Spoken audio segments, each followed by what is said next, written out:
ఈరోజు దేవుని మాట కీర్తన గ్రంథము 106వ అధ్యాయం 39వ వచనం నుంచి. వారికి చాటుగా నుండుటకై ఆయన మేఘమును కల్పించెను, రాత్రి వెలిగించుటకై అగ్నిని కలుగజేసెను.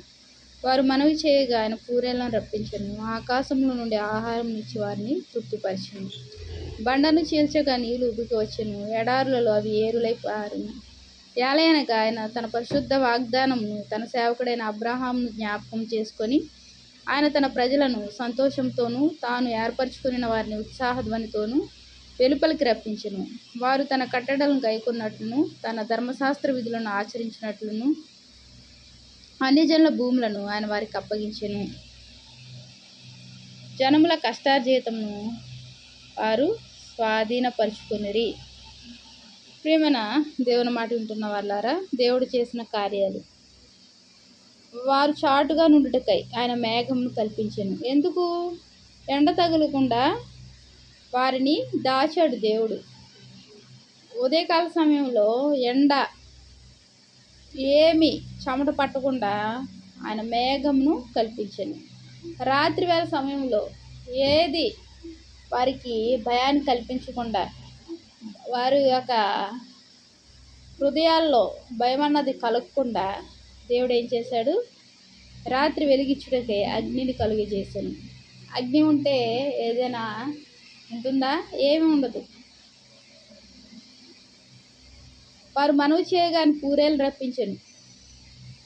అయ్యో తినడానికి ఏమీ లేదు అని వారు అనుకుంటున్నప్పుడు ఆయన ఏం చేశాడు? వారి యొక్క బాధను, వారి యొక్క మాటలను విన్నాడు దేవుడు. వినే దేవుడు ఆయన, చూసే దేవుడు, వినే దేవుడు, కార్యాలు చేసే దేవుడు. వారి యొక్క ఆలోచనను ఆయన తెలుసుకున్నాడు. వారి యొక్క మనవి విన్నాడు, పూరేలను రప్పించాడు. ఆకాశం నుండి ఆహారం ఇచ్చి వారిని తృప్తిపరిచెను. ఆకాశం నుండి ఆహారం మన్నా ఎలా ఉంది? ఎంతో అమృతంలా ఉంది. దాని రుచి మనం వర్ణించలేము. అది దేవదూతల ఆహారము. దేవుడు ఎవరికి ఇచ్చాడు?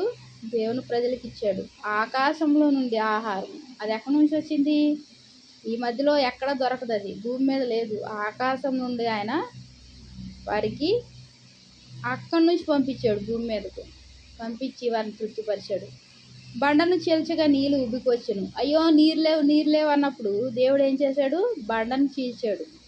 నీళ్ళు ఉబ్బికి వచ్చేలాగిన ఎలా వచ్చినాయి? పొర్లిపారాయి. సమృద్ధిగా తాగడం జరిగింది. ఎడారులలో అవి ఏరులై పారెను. ఉబికి రావడమే కాకుండా ఎడారులలో అవి ఏరులై పారినంట. వాటికి ఇంకా సరిహద్దు, కొలత లేదు. అలా పారుతూ ప్రవహిస్తూ ఉన్నాయి. ఏలయనగా ఆయన తన పరిశుద్ధ వాగ్దానమును తన సేవకుడైన అబ్రహామును జ్ఞాపకం చేసుకొని దేవుడు అబ్రహాంకి ఇచ్చాడు, నీ సంతానాన్ని అభివృద్ధి పరుస్తాను అని. తాను ఏర్పరచుకున్న వారిని ఉత్సాహధ్వనితోను ఆయన తన ప్రజలను సంతోషంతోనూ తాను ఏర్పరచుకున్న వారిని ఉత్సాహధ్వనితోను వెలుపలికి రప్పించెను. ఆయన తన ప్రజలను ఎలా రప్పించాడు? సంతోషంతో, ఉత్సాహధ్వనితో వారిని వెలుపలికి రప్పించాడు. అప్పటి వరకు ఎక్కడున్నారు? ఒక చెరలాంటి అనుభవం. బంధింపబడి, హింసింపబడుతూ, దూషింపబడుతూ, తెలివేయబడుతూ రకరకాల అనుభవాల్లో ఉన్న వారిని మానసికంగా, శారీరకంగా కూడా వారు ఎంతో క్షీణించి కృషించిపోయే పరిస్థితిలో ఉన్నప్పుడు దేవుడు ఏం చేశాడు? వారిని చూచాడు, వారి వద్దకు దిగి వచ్చాడు. మోషేని ఏర్పరచుకున్నాడు, అహరోన్ని ఏర్పరచుకున్నాడు. మోషే ద్వారా ఆయన ప్రజలను ఎలా తీసుకొచ్చాడు? సంతోషంతోనూ ఉత్సాహధ్వనితోనూ వెలుపలికి రప్పించెను. వారు తన కట్టడలను గైకొన్నట్లును తన ధర్మశాస్త్ర విధులను ఆచరించినట్లును అన్యజనుల భూములను ఆయన వారికి అప్పగించెను.